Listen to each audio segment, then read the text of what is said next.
Hi, my name is Noah Rauschkolb. I am a fifth-year PhD student in the Department of Mechanical Engineering at Columbia University, and this is my presentation for the NYSERDA Tenant Energy Data Challenge. We are primarily interested in the relationship between building occupancy and the load on each of these 18 meters.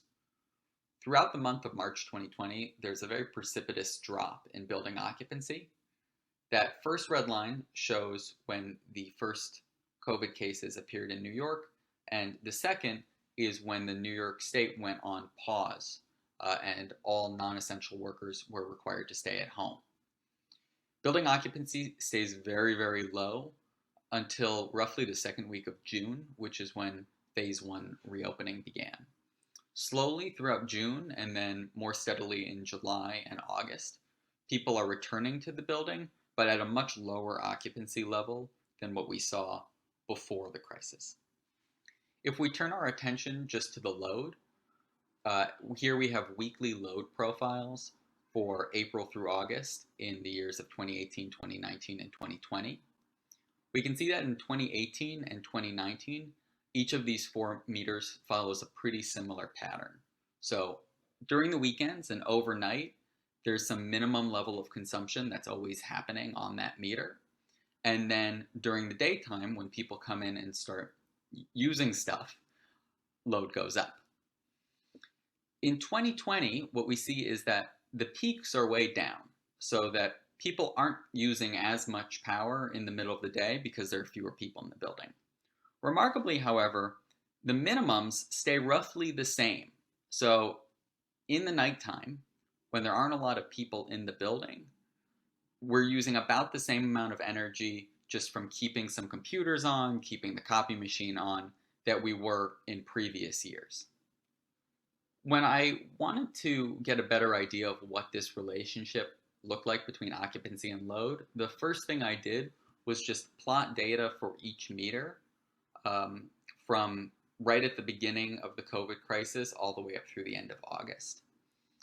So on the x-axis, we have entries to the building occupancy, and then on the y-axis, we have the load in kilowatts for each meter. What I noticed first, and I thought this was really interesting, is that right at the beginning of the crisis, we hadn't really adapted our power demand based on everything that was happening yet. And for quite a few of these meters, those really early points when building occupancy was really, really low, our energy demand hadn't really adjusted yet.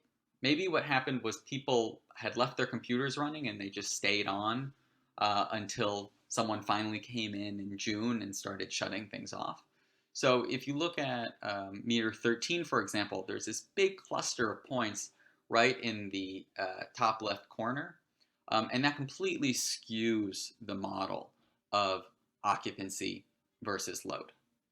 By removing those points, we actually get much cleaner fits for these linear models.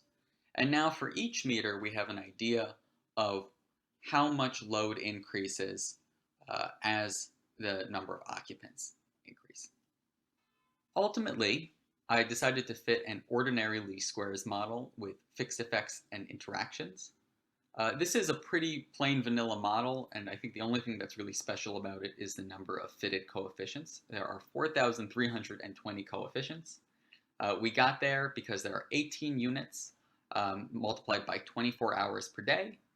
We're looking at 5 different days per week, and we already saw that a Monday and a Thursday, the load doesn't look exactly the same, so we want to treat those hours differently.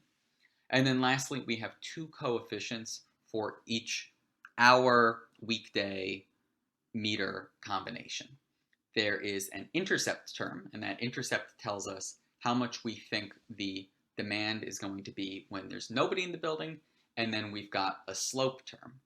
So the blue line shows all of the intercepts, and then the red line shows, well, let's assume a certain level of occupancy, add in those slopes, and we end up with a different shape for what we expect the load to be when people are coming into the building. Ultimately, the model has an adjusted R-squared value of just over 91%. Thank you for taking the time to watch this.